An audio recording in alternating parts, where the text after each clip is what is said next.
ሰባተኛው ሀገር አቀፍ አጠቃላይ ምርጫ ተከናውኖ የኢትዮጵያ ብሔራዊ ምርጫ ቦርድም የምርጫውን ውጤት ይፋ አድርጓል። ጤና ይስጥልን ክቡራንና ክቡራት፣ ይህ የፋና ሚዲያ ኮርፖሬሽን ሳምንታዊው የአንድ ድል ፕሮግራማችን ነው። በዚህ የአንድ ድል ፕሮግራማችን ድህረ ምርጫ በምርጫው ከተሳተፉ የፖለቲካ ፓርቲ አመራሮች ላይ በእንዴት ያለ የምርጫ ሂደት አልፈው እንዴት አይነት ውጤት እንዳስመዘግቡ እናም የወደፊት ተግባራቸው እንቅስቃሴያቸውና እቅዳቸው ምን እንደሆነ የምንጠይቅበት ነው። ለዛሬው የኢትዮጵያ ዜጎች ለማህበራዊ ፍትህ ኢዜማ የፓርቲው መሪ አቶ የው መሳፍንት የአንድ ድል እንግዳችን ናቸው። አቶ የው ወደ አንድ ድል እንኳን ደህና መጡ። አመሰግናለሁ ዳዊት። ከክርክር በኋላ የተገናኘንበት የመጀመሪያው ቃለ መጠይቅ ነው። አመሰግናለሁኝ። የመጀመሪያው ጥያቄ የኢትዮጵያ ዜጎች ለማህበራዊ ፍትህ ኢዜማ ወደ ምርጫ ሲገባ ምን አቅዶ ገባ እና ምን አገኘ? በጣም ጥሩ ጥያቄ ነው። ኢዜማ እንደምታውቀው በምርጫ ፖለቲካ ስልጣን መያዝ ይቻላል በኢትዮጵያ ውስጥ እና ብቸኛው መንገድ እሱ መሆን አለበት ብሎ የሚያምን ፓርቲ ነው። በዚህኛው ምርጫም ስንገባ ማንኛውም ፖለቲካ ፓርቲ ወይም ደግሞ አንድ ትልቅ ኢትዮጵያ ውስጥ ተፎካካሪ የሚባል ፖለቲካ ፓርቲ አቅዶ እንደሚገባው በምርጫው ማሸነፍን ታርጌት አድርገን ነው ይዘን የገባ ነው። እንደምታውቀው ኢዜማ የተዋቀረው ከታች ወደ ላይ ባለ መዋቅር ነው። በምርጫ ክልል ደረጃ የተዋቀረ ፓርቲ ነው። ስለዚህ በእያንዳንዱ ምርጫ ክልል ለማሸነፍ መስራት አለብን ብለን ነው ተነስተን የገባ ነው።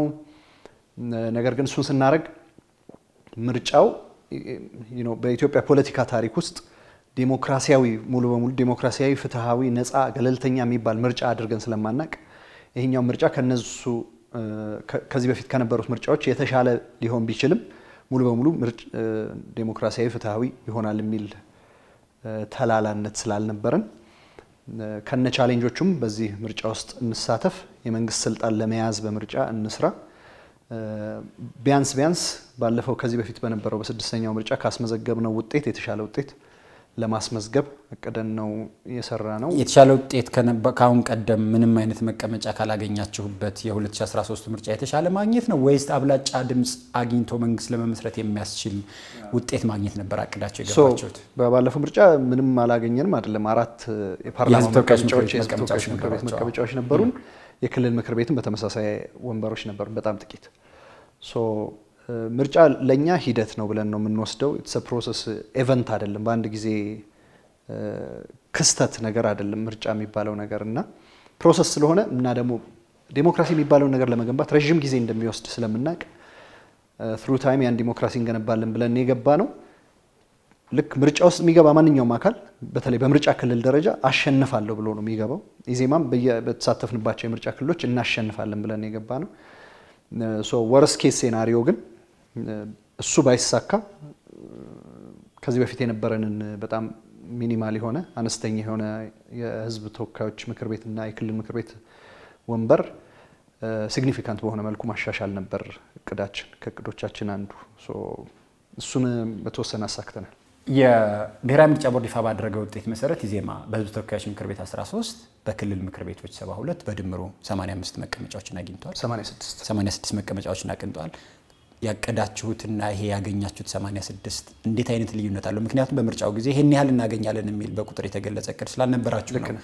አሁን የሚነግሩን ከሆነ ምን ያህል መቀመጫዎችን በክልልና በህዝብ ተወካዮች ምክር ቤት ለማግኘት አቅዳችሁ ነው 86 ያገኛችሁት? ይሄን ያህል እናገኛለን የሚል እቅድ አልነበረንም። ምን ማለት ነው? 100 የህዝብ ተወካዮች ይሄን ያህል የክልል የሚል ያስቀመጥነው እቅድ አልነበረም። እያንዳንዱ ምርጫ ክልል ላይ ለማሸነፍ የአቅማችንን ሁሉ መስራት፣ እሱ ሳይሆን ቢቀር የባለፈውን ቅድም ያልኩን በ2013 ምርጫ በስድስተኛው ሀገራዊ ምርጫ ያገኘነውን ወንበር ኢምፕሩቭ ማድረግ ኢንክሪመንታል በሆነ መልኩ ምርጫን እያሸነፍን እና እየጨመረ የሚሄድ ነገር ነው ብለን ስለምናምን የኢዜማ ሮልም በዛው ልክ እየጨመረ የሚሄድ ነው ብለን ስለምናምን ኢንክሪመንታል ነው። ከሱ ግን አንጻር ከመዘን ነው ከግምታችን ወይም ደግሞ ከኤክስፔክቴሽናችን ብዙ ያራቀ ውጤት ነው ያገኘ ነው።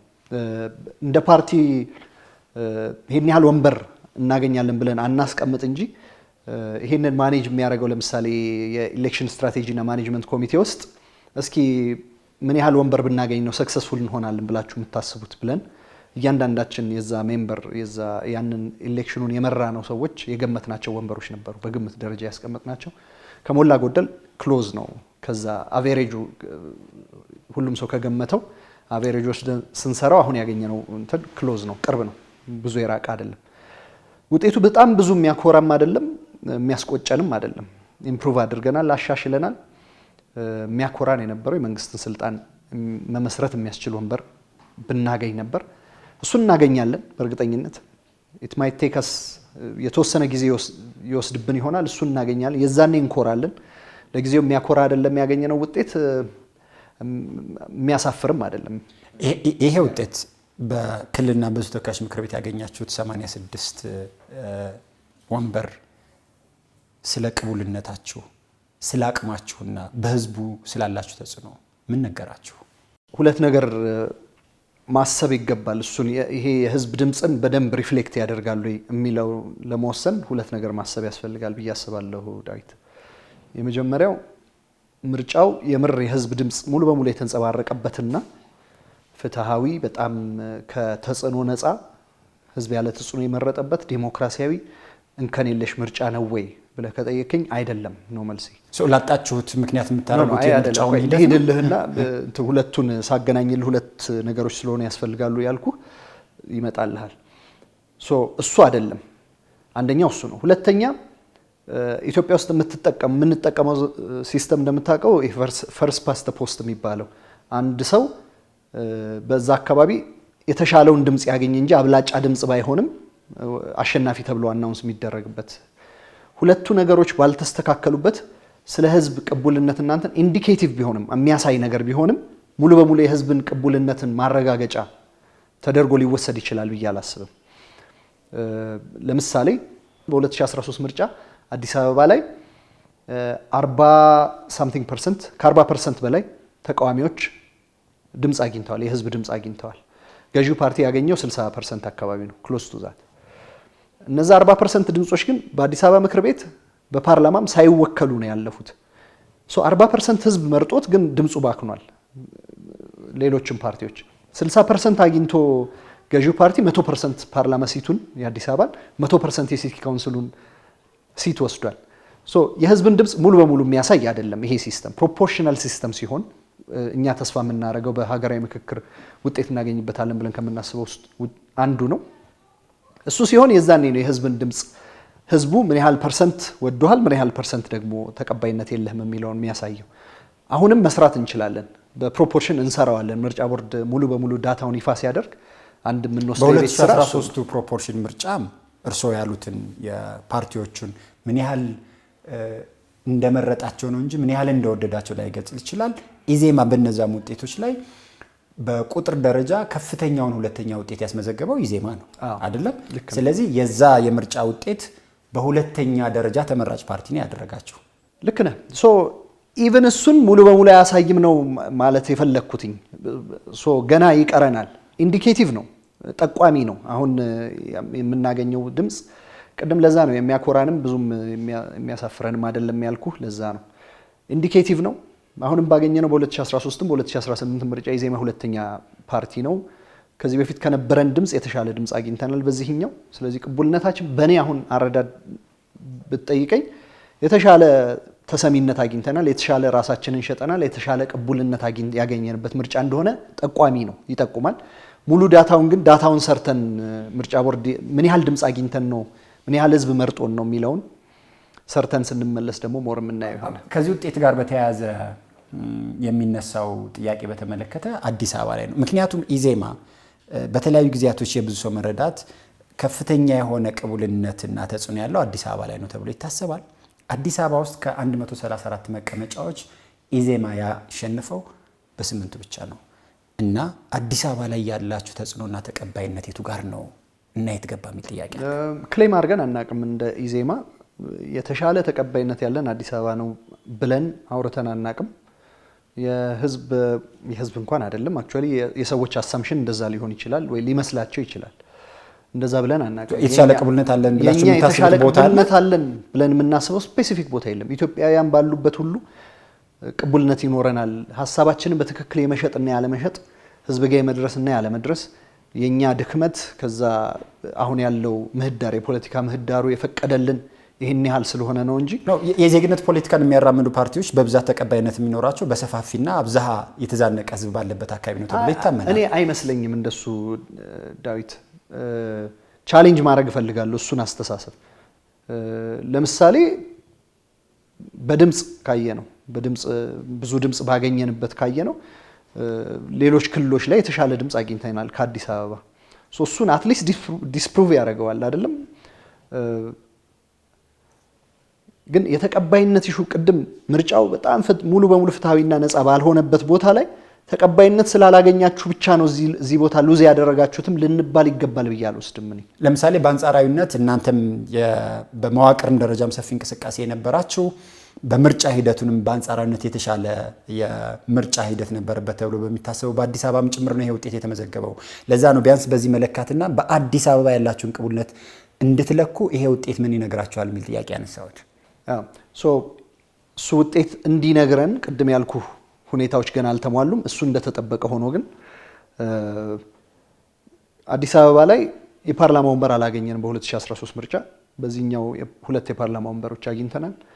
የክልል ምክር ቤት አንድም ወንበር አላገኘንም ነበር በባለፈው ምርጫ። በዚህኛው 8 የክልል ምክር ቤት ወንበሮችን አግኝተናል።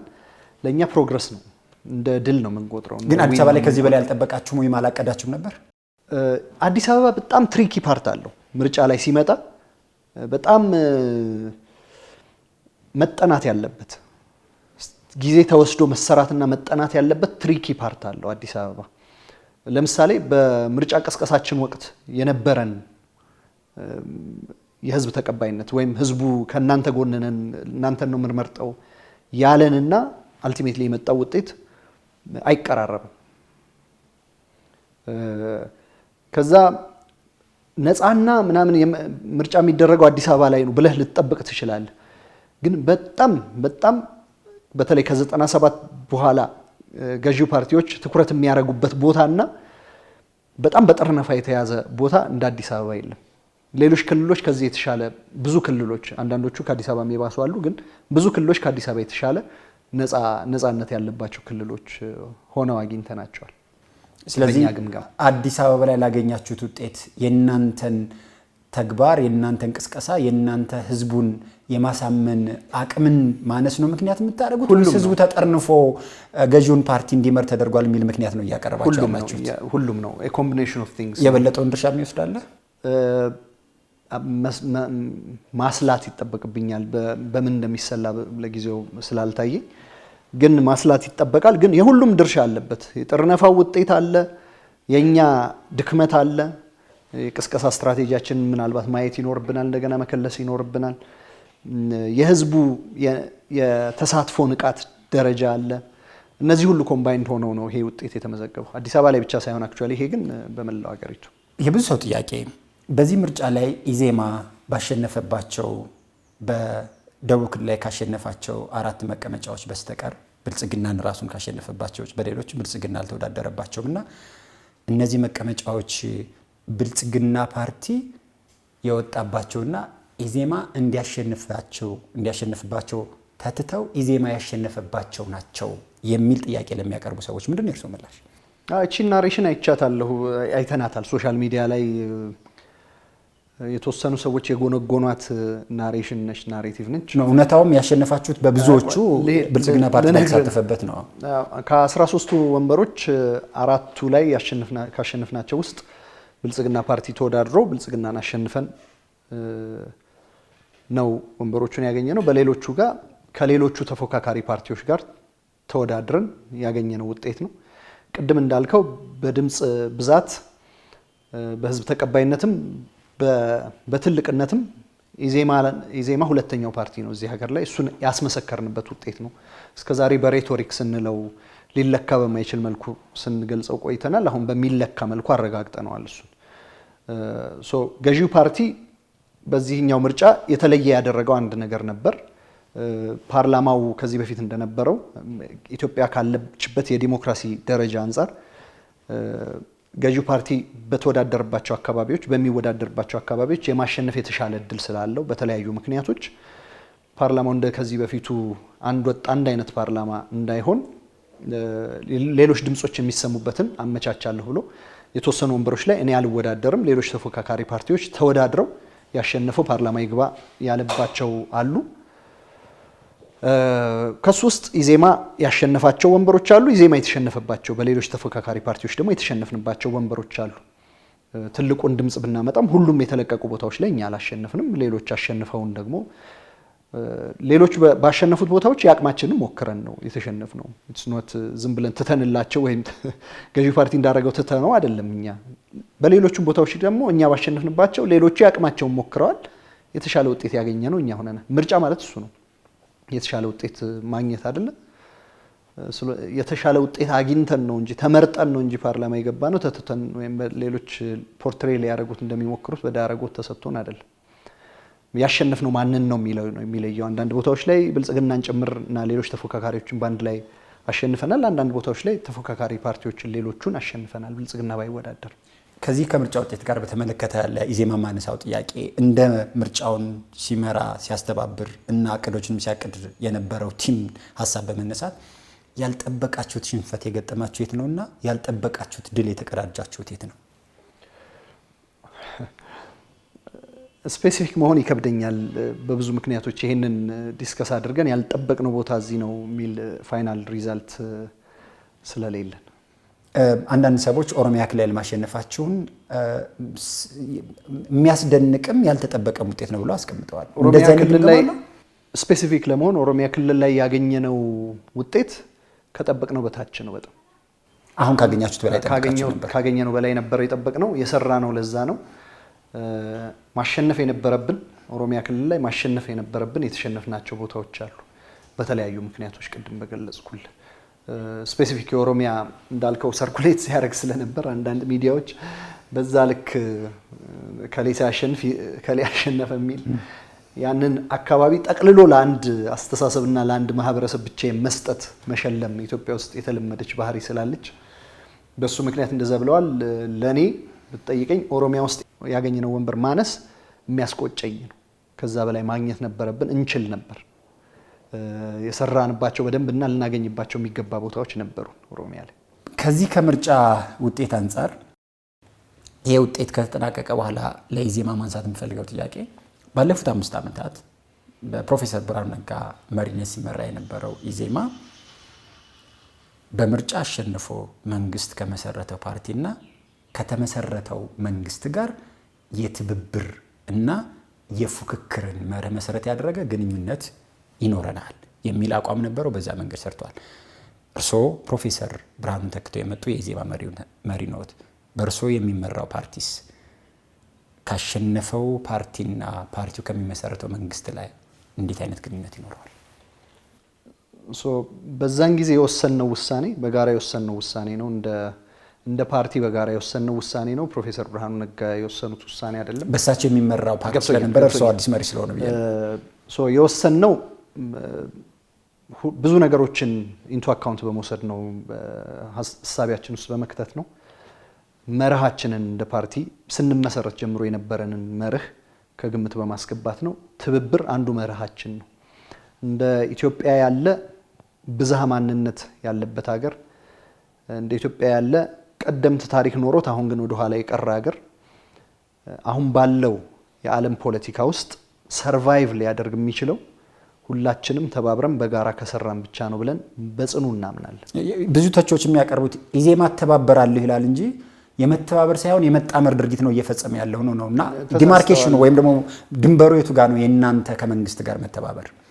ይሄ አሁን ከመንግስት ጋር እና ከሌሎች ፓርቲዎችም ጋር አክቹአሊ ኢትስ ኖት ኦንሊ ከመንግስት ጋር አዘ ፓርቲም ከሌሎች ፓርቲዎች ጋር የምንሰራው ነገር አቅደን ካልኩሌት አድርገን ስትራቴጂካሊ አስበን የሰራነው ነገር ነው። ራንደምሊ የወሰንነው ውሳኔ አይደለም። ግንኙነታችሁ ብዙ ከብልጽግና ፓርቲ ነው እንጂ ከሌሎች ጋር እንዲህ አይነት ትብብር ሲኖርም ከብዙ ፓርቲዎች ጋር አለን። ከብዙ ፓርቲዎች ጋር በጣም በርካታ ንግግሮች አሉን።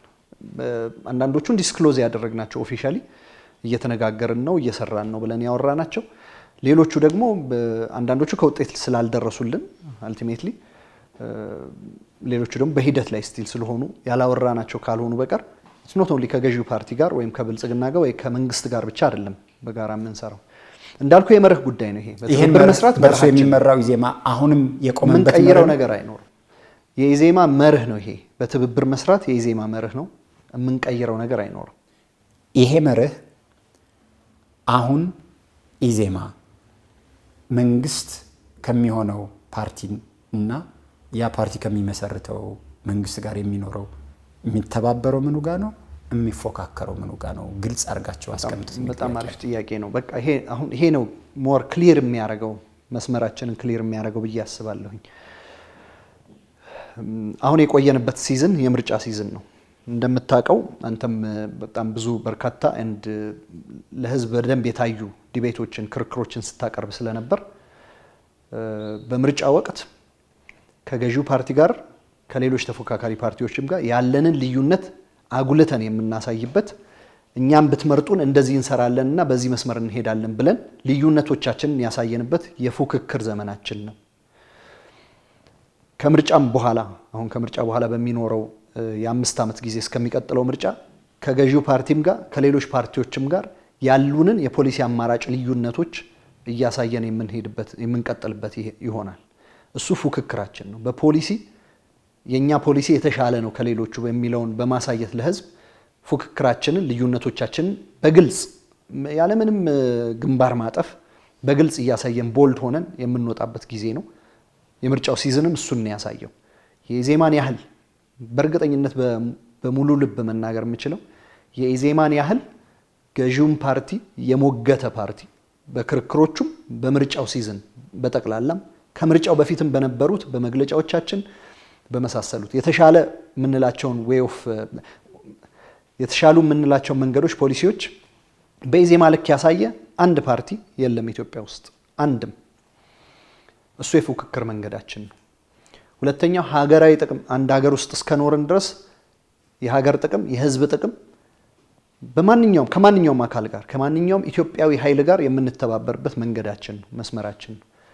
ይሄንን በፉክክር ውስጥም ሆነን በምርጫው ሲዝን በፉክክርም ውስጥ ሆነን ተመሳሳይ ነው ሐሳብ ነው ያለን ከነዚህ ፓርቲዎች ጋር ብለን በግልጽ አሳይተናል። ተመሳሳይ ሐሳብ መኖር እኛ ሀገር የተለመደው ፖለቲካ አለ። ከገዢው ፓርቲም ጋር ወይም ስልጣን ከሚይዝ አካል ጋር እንደምንም ፎልት ፈልገህ ስህተት ፈልገህ ማሳየት እንጂ ይሄ ተመሳሳይ ነው ሐሳቤ በዚህኛው መንገድ በዚህኛው መስመር ለሀገር ጥቅም ስለሚያመጣ እስማማለሁ ብሎ መናገር ያልተለመደ ፖለቲካ ነው። ኢዜማ የጀመረው ፖለቲካ ነው። አሁንም በዛው መስመር ነው የሚቀጥለው። የፉክክርና የትብብር መንገዶቻችን በጣም ግልጽ ናቸው። ለሀገር ጥቅም ለህዝብ ጥቅም የሚሆኑ ማንኛውም ከኛ ፖሊሲ ጋር የሚሄዱ ስራዎችን በትብብር በድጋፍ አብረን እንቀጥላለን። ከሱ ውጪ ለሀገር አይበጁም እኛ የተሻለ ሐሳብ አለን በምንልባቸው መንገዶች ደግሞ ፉክክር እናደርጋለን። ለህዝብ ሐሳባችንን እንሸጣለን። ተመርጠን መንግስት ለመሆን እንሰራለን። ይሄ ክሊር ዲስቲንክሽን አለን። ይሄ የወቅት ጉዳይ ነው። የምርጫ ጊዜ ተፎካካሪ፣ የሌላው ጊዜ ደግሞ ተባባሪ ነን። በፖሊሲና በተጨባጭ መሬት ላይ ባሉ ጉዳዮች በተመለከተ በጉዳይ የምትተባበሩበትና ማትተባበሩበት ምንድን ነው? በርዕሰ ጉዳይ፣ በፖሊሲ፣ በአማራጭ፣ በህዝብ ጥቅም ገዢው ፓርቲ ወይም ደግሞ መንግስት የሚይዘው እናንተ የምትተባበሩት መንግስት የያዘው የሚይዘው እናንተ ማትተባበሩበት እያንዳንዱን ዝርዝር ጉዳይ በጣም በርካታ ስለሚሆን መጥቀስ እያንዳንዱን ከባድ። ለምሳሌ በባህር በር ጉዳይ የትብብር አጀንዳችን ነው ብለን ተናግረናል ከዚህ በፊት በአንተ ሚዲያ ላይ አንተ በመራው ክርክር። የውጭ ጉዳይ ፖሊሲዎች ላይ የትብብር አጀንዳዎቻችን ናቸው ብለን ተናግረናል። ኢትዮጵያን ሰላማዊ ማድረግ የሰላም ሀገር ማድረግ የትብብር አጀንዳችን ነው ከማንኛውም ኃይል ጋር ኢትዮጵያዊ ኃይል ጋር ሁሉ የምንሰራበት ነው ብለን ተናግረናል። እንደዚህ አይነት በጉዳይ ስፔሲፊክ ጉዳዮች ላይ ለይተን ያስቀመጥናቸው የተናገርናቸው መንገዶች አሉ። ልዩነት ሀሳቦች ተብለን ተጠይቀን ለምሳሌ የብሔር ፖለቲካን የኢዜማ መንገድ አለመሆኑን እኛ የዜግነት ፖለቲካ አራማጆች መሆናችንን ገዢው ፓርቲ በሁለት ልብ የሚዋልል ፓርቲ መሆኑን በግልጽ ተናግረናል። ከሌሎች ተፎካካሪ ፓርቲዎችም ጋር ይሄ ልዩነትና ደግሞ ከኛ ጋር ተመሳሳይ ሀሳብ ካላቸው ጋር በትብብር የምንሰራበት እንደሆነ ተናግረናል። የመሬት ፖሊሲ አሁን እንግዲህ ኦፍ ዘ ቶፕ ኦፍ ማይ ሄድ የሚመጡልኝን ነው ምነግርህ። በጣም በርካታ ቢሆኑም የመሬት ፖሊሲ ላይ እኛ መሬት 3 ስሪት ሊኖረው ይገባል ብለን ተናግረናል በግልጽ። አሁን እንዳለው መሬት የመንግስትና የካድሬዎች መጫወቻ ሆኖ መቀጠል የለበትም ብለን በግልጽ ተናግረናል ኦፊሻሊ። እንደዚህ ስፔሲፊክ ኢሹዎች ላይ የምንተባበርበት አለን መርጠን የምንለው ያስቀመጥ ነው የምንፎካከርበት ደግሞ አለ የኛ የተሻለ ሐሳብ ነው ብለን የምንሸጠው ለሱ ሁሉም እንትናችን መለኪያችን አንድ ነው ለኢትዮጵያ እንደ ሀገር ለህዝብ ይጠቅማል አይጠቅምም የሚለውን ለክተን ገዢ ፓርቲ የሚሄድባቸው የሚሰራቸው ፕሮጀክቶች በጣም ደግፈን የቆምንበት አለ ለምሳሌ ህዳሴ ግድብን ብትወስድ በግልጽ ደግፈን እንትን ብለናል እንደዚህ አይነት የለየናቸው ስፔሲፊክ ኢሹዎች አሉ ለኛ ሁሉም ጥቁርና ነጭ አይደለም ፖለቲካ ውስጥ ግሬ ኤሪያው ይበዛል ብለን ነው ግራጫው ይበዛል ብለን ነው የምናስበው በዛ በግራጫው ላይ በትብብር የምንሰራው አብረን የምንሄድበት ነው የሚሆነው ጥቁር እነሱ እኛ ነጭ በሆንበት ወይ እኛ ጥቁር እነሱ ነጭ በሆኑበት ቦታዎች ላይ ደግሞ ልዩነቶቻችን በግልጽ የምናሳይበት ነው የሚሆነው ኢዜማ በዚህ ሀገር ውስጥ መስራት ከሚፈልገው ማሳካት ከሚፈልገው ግብና መፍጠር ከሚፈልገው ተጽዕኖ አንፃር አሁን ያገኛችኋቸው 86 በህዝብና በክልል ምክር ቤቶች መቀመጫ ምን ያህል የእናንተን ተጽዕኖ ሊያሰፋ ይችላልና የምትፈልጉትን ተጽዕኖ ለማምጣት ምን ያህል አቅምና ዝግጁነት አላችሁ? ኢዜማ በተስፋ የሚሰራ ፓርቲ ነው።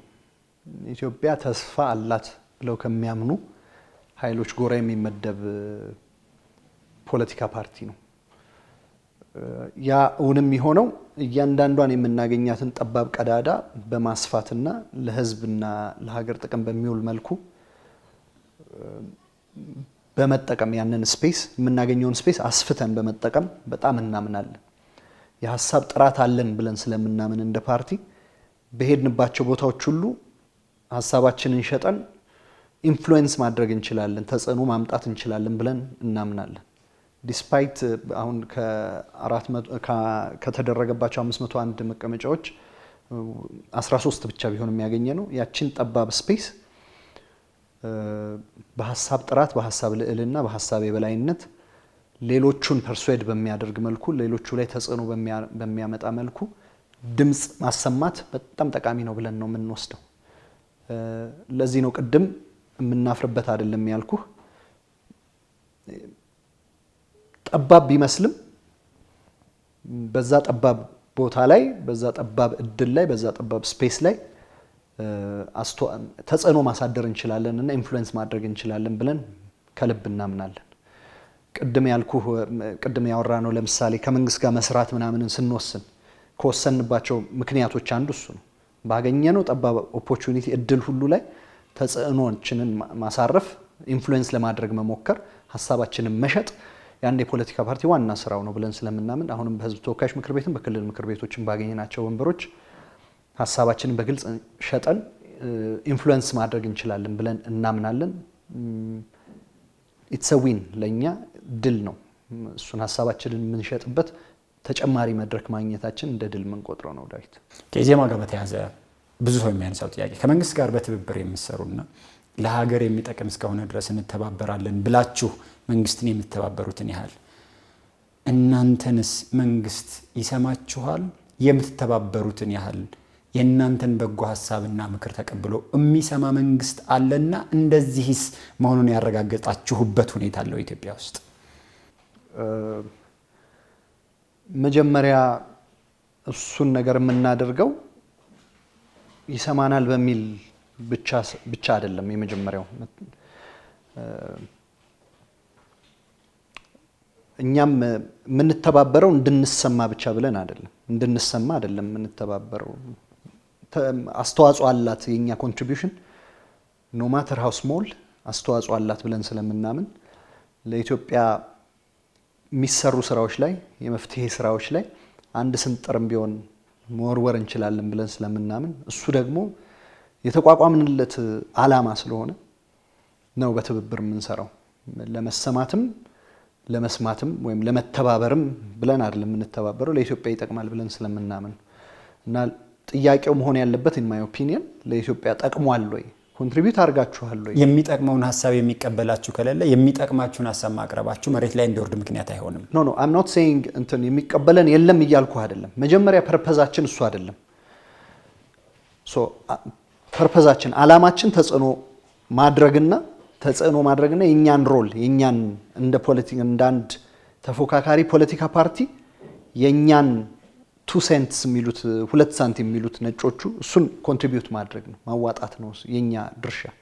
እሱም በሚገባ አዋጥተናል 2 ሳንቲማችን። በሌላው ግን ያለው አመለካከት ኢዜማ በሚሄድበት መንገድ ተባብሮ መንግስትና ሀገር ላይ በጎ ተጽዕኖ ከመፍጠር ይልቅ ፍጹም ነቅፎና ተቃውሞ በዚህ ሀገር ላይ በጎ ተጽዕኖ ማሳደር ይቻላል የሚል ሀሳብ ስላለ እናንተ የያዛችሁት መንገድ አዋጭ ነው ወይ ነው? እሱን አሁን እነሱ የሚሉትን አይነት ነው የእናንተ መንገድ አዋጭ ነው ገባኝ። ብዙ አመት ሞክረነዋል እዚህ ሀገር ላይ ቅድም ያልኩ ነጭና ጥቁር ብለን መስመር ይሄ ነው ያንተ እናንተ ከዚህ በኋላ ነጭና ጥቁር ነን ተባብለን ሞክረነዋል። ተቃዋሚ ፓርቲዎች መንግስትን ያለ ማቋረጥ ያለ መታከት ነቅፈው ሞክረነው እናውቃለን። ለውጥ አላመጣም። ኢዜማ አሁን በዚህ ውስጥ በትብብር በመስራቱ ያመጣውን ለውጥ ወይም ኮንትሪቢዩት ያደረገውን የሩብ ኮንትሪቢዩት አልተደረገም በዛኛው መንገድ። እሱኛውን ካልኩሌት አድርገን ነው የገባንበት። ቅድም እንዳልኩ የምር አስልተነው ነው የገባንበት። ውጤቱንም ደግሞ በሚገባ አይተነዋል። we have contributed በተሰጠን እድል በሙሉ ላይ ቦታዎች በሙሉ ላይ የአቅማችንን no matter how small ቅድም እንዳልኩ ምንም ትንሽ ብትሆን ኮንትሪቢዩት አድርገናል። ጠጠር ወርውረናል። ከኛ የሚጠበቀው በተሰጠን እድሎች ላይ እነሱን አስፍተን የአቅማችንን ጠጠር መወርወር ነው። እሱን አድርገናል። we are very proud በሱ በልኩ በወሰነው ውሳኔም በጣም ደስተኞች ነን። በሰራነው ስራም በጣም ደስተኞች ነን። እንደ ኢዜማ በሰባተኛው አጠቃላይ ምርጫ ያሸነፈው ብልጽግና ፓርቲ በመጪው መስከረም ወር መንግስት ሲያዋቅር የሚዋቀረው መንግስት በክልልም በፌደራልም የክልል መንግስታት ካቢኔም የፌደራል መንግስት ካቢኔ አባል ከኢዜማ ቢጠይቅ የኢዜማ መልስ ምን ይሆናል? ሲደርስ ብንመልስልህ ነው የሚሻለው። በተግባር ብናሳይ አሁን የያዛችሁት አቋም አለ?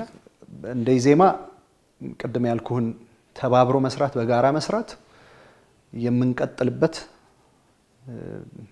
ነው የሚሆነው። የትብብሩ አካል በመንግስት ግብዣ መሰረት የሚኒስትሮች ምክር ቤት አባል ወይም ደግሞ የሚኒስትርነት ቦታዎችን መያዝ ነው እና እንዲህ አይነት ጥያቄ ቢቀርብላችሁ ምን ልትመልሱ እንደምትችሉ የያዛችሁት እቅድ የተለወጠ አቋም የለንም። ባለፈው ከወሰድነው አቋም የለወጥነው አቋም የለንም። በዚሁ አቋም የምትቀጥሉ ከሆነ ካሁን ቀደም ይሄ ጉዳይ ለፓርቲው መሰንጠቅ ምክንያት የሆነ ነው ብለው የሚያነሱና ከፓርቲው የወጡ አመራሮች አሉ። ከመንግስት ጋር የሚኖረን ትብብርና መንግስት በሚሰጠን የኃላፊነት ቦታዎች ላይ መግባትን በተመለከተ የተፈጠረው ልዩነት ፓርቲውን ለሁለት የሰነጠቀና ያዳከመ ነው የሚል አስተያየት አላቸው። የካሁን በፊቱ ውሳኔ ያን ችግር ካስከተለ በዛ ውሳኔ መከተል ሌላ ችግር አያስከትልም ወይ? የመጀመሪያው እሱን ችግር ያስከተለው እሱ ሆኖ አያውቅም። ከዚህ በፊት በጣም በተደጋጋሚ እንደምናየው ይሄን ነገር 5 ዓመት ወቀጥ ነው እና ድጋሚ መነሳቱ ራሱ ጥያቄው ኦነስትሊ አታካች ነው የሆነብን። የመጀመሪያው ገለጻው ልክ አይደለም። ዳዊት መሰንጠቅ የሚል ገለጻ መሰንጠቅ ማለት አንድ እንትን አትሊስት ፍራክቸሩ ይሄ የሚሰነጠቀው አካል ሲግኒፊካንት መሆን አለበት። አባል ሊለቅ ይችላል ኤኒ ታይም አሁንም ማለት ነው። አሁንም በዚህ በቀጣይ እኔን ጨምሮ አመራር ላይ ያለን ሰዎች ልንለቅ እንችላለን። ፓርቲ በፍጹም ኢዜማ ውስጥ እንዳይሰነጠቅ አድርገን የሰራ ነው ፓርቲ ነው። በፍጹም መሰንጠቅ ሌቭል አይደርስም። በግለሰብ ደረጃ እንገባለን እንወጣለን፣ ፓርቲ ይቀጥላል። ያ ነው የሆነው ከዚህ በፊትም አሁንም እንደዛው። መጠኑ ምንም ያህል ይሁን ከመንግስት ጋር ተባብሮና የመንግስት የሥራ ኃላፊነቶችን ተቀብሎ መስራት የሚባለው ምንም አይነት መጠን ቢኖረው ችግር አይፈጥርም ወይ ነው? ከዚህ በኋላ ኢዜማ ቤት እንደዚህ አይነት ውሳኔዎች የሚወሰኑት በአባላትና በጠቅላላ ጉባኤ ነው። ከዚህ በፊት የነበረውም የተወሰነው በዛው መልኩ ነው። አባላት ላይክ በማጆሪቲ ሳይሆን የወሰኑት በሱፐር ማጆሪቲ ላይክ 87 ነው ካልተሳሳትኩ % አባላት መስራት አለብን ብለው ወስነው የገባንበት ነው። ይሄንን አለመቀበል ዴሞክራሲን አለመቀበል ነው። ሐሳዊ የዴሞክራሲ ሰባኪ ነው የምትሆነው። በማጆሪቲ የተወሰነን ነገር ተቀብለህ መቀጠል ነው ያለው ኦፕሽን። እርስዎ እንዳሉኝ የኢዜማ ከመንግስት ጋር ተባብሮ መስራትና የመንግስት ኃላፊነቶችን ተቀብሎ መስራት ሐሳብን አሁን የሚቀጥልበት ከሆነ በመጪው መስከረም ወር መንግስት ሲቋቋም እርስዎን በምን ሚኒስትርነት ቦታ እናገኘታለን? that's not up to me to decide እንደምታውቀው የሆነ ቦታ በውድድርና አሸንፈን ምናምን የምንጠይቀው ክሌም የምናደርገው ቦታ አይደለም። ገዢው ፓርቲ ካቢኔ ማቋቋም ስልጣን ማጆሪቲ ስለያዘ አግኝቷል። ጠቅላይ ሚኒስትር የሚመርጠው እሱ ነው። ሌሎች ሚኒስቴሮችንም የሚሾመውና እንትን የሚለው እሱ ነው። ግን it's not ለኛ ዴስፐሬት የምንሆንበትና እንትን የምናደርገው ነገር አይደለም። ያው ጥያቄው ቢመጣ እንቀበላለን ካሉ እንደ ፓርቲ ማን ነው የሚሆነው የሚለውን ገና ዴሊበሬት አድርገን የምንወስነው ነው የሚሆነው። ነሰሰርሊ መሪ ስለሆነ አንድ ሰው የሆነ ነገር ይሆናል ማለት አይደለም።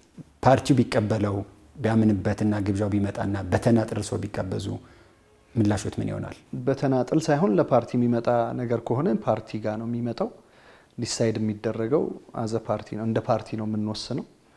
በሱ መልኩ ነው የምናስተናግደው። ግን አሁን ሃይፖቴቲካል ጥያቄዎች ስለሆኑ ገና ምንም ነገር ባልተያዘበትና እጃችን ላይ ወጡ ሳይወጠወጥ እንደተባለ እጃችን ላይ በሌለ ነገር ስለሆነ የምጠይቀኝ it makes it difficult to answer። ምናልባት ለመመለስ ፈቃደኛ ከሆኑ ከብልጽግና ፓርቲ ጋር እንደዚህ አይነት ንግግር አላችሁ? በሚቀጥለው በምናዋቅረው ካቢኔም ውስጥ አባል እስካሁን የላችሁ። ጥሩ፣ ወደ ሀገራዊ ምክክር እንምጣ። ሀገራዊ ምክክር ላይ 8 አብይ አጀንዳዎች በስራቸው ሌሎች ንዑሳን አጀንዳዎችን የያዙ ይፋ ሆነዋል። እንደ ፓርቲ ቢካተቱና ሀገር ቢመክርበት ብላችሁ ያሰባችኋቸው አጀንዳዎችን አግኝታችኋቸዋል? አው አብዛኛው in one form or another ተካተዋል። በአንድ ወይ በሌላ መልኩ ተካተዋል። እንትን የምናደርግበት ነው፣ ገና ዴሊበሬት እያደረግንበት ያለ ኢሹ ነው። ግን እስካሁን በኔ እይታ አትሊስት ያልተካተተ አጀንዳ ብዙ ያለን አይመስለኝም። የመጨረሻ ጥያቄ፣ ኢትዮጵያውያን ከዚህ ምርጫ ማግስት ማንሳት የሚያነሱት ተደጋጋሚ ጥያቄ እዚህ ሀገር ውስጥ ያሉ ግጭቶች የሚፈቱበትና ሰላምና መረጋጋት የሚመጣበትን ነው። 86 መቀመጫዎችን በህዝብና በክልል ምክር ቤቶች ያገኘ ኢዜማ፣ ምናልባት ከመንግስትም ጋር በትብብር የሚሰራ ኢዜማ ለእንዲህ ያለ አንገብጋቢ ችግር ህዝቡ በሚፈልገው መንገድ ምላሽ እንዲያገኝ ምን አይነት አቋምና ምን አይነት ዓላማ ይዞ ይሰራል በሚቀጥሉት 5 ዓመታት? ሰላም የሁሉም ነገር መሰረት ነው። በየትም ዓለም ኢትዮጵያም ውስጥ እንደዛው ነው። የእድገት መሰረት ሰላም ነው። ፖለቲካ የሚባለውን ነገር ፕራክቲክ በትክክል ለመስራት ሰላም ኢምፖርታንት ነው። ህዝብ ወይም ኢትዮጵያውያን ፕሮዳክቲቭ እንዲሆኑ፣ ስራ እንዲሰሩ፣ ወጥተው እንዲገቡ፣ ከአንድ አካባቢ ወደ ሌላ ቦታ እንዲንቀሳቀሱ፣ ሀገር የሚባለው ነገር እንዲኖር ሰላም በጣም በጣም ኢምፖርታንት ነገር ነው። ኢዜማ እንደምታውቀው በጣም በተደጋጋሚ ጊዜ የዚህ አይነት ጥሪዎችን ሲያቀርብ ቆይቷል። ኢትዮጵያ ውስጥ በሚቀጥሉት 5 ዓመታት ከጠመንጃ አፈሙዝ ሁሉም ክልል፣ ሁሉም አካባቢ ከጠመንጃ ድምጽና ከጥይት ድምጽ ነፃ የሆነ እንዲሆን የበኩላችንን እንሰራለን። እንደ ኢዜማ የበኩላችን ምን ያህል ሲግኒፊካንት ነው የሚለውን በሂደት የምናየው ሆኖ ግን የአቅማችንን ሁሉ እንሰራለን እንደ ኢዜማ። አሁን ያሉት ግጭቶች በሰላም የሚፈቱበትን መንገድ ለማፈላለግ በጠመንጃ አፈሙዝ የመንግስት ስልጣን እንይዛለን ብለው ጠመንጃ የሚወዘውዙ አካላት ኢትዮጵያውያን ወገኖቻችን ወደ ሰላም አማራጭ እንዲመጡ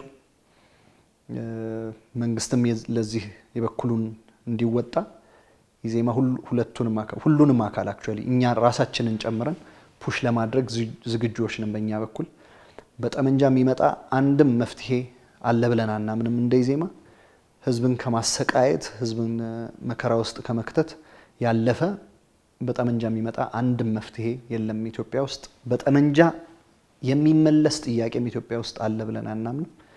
ስለዚህ ሁሉንም ወደ ጠረጴዛ ዙሪያ እንዲመጡ ከዚህ በፊት ጥሪ ስናደርግ እንደቆየ ነው ሁሉ አሁንም ጥሪ እናደርጋለን።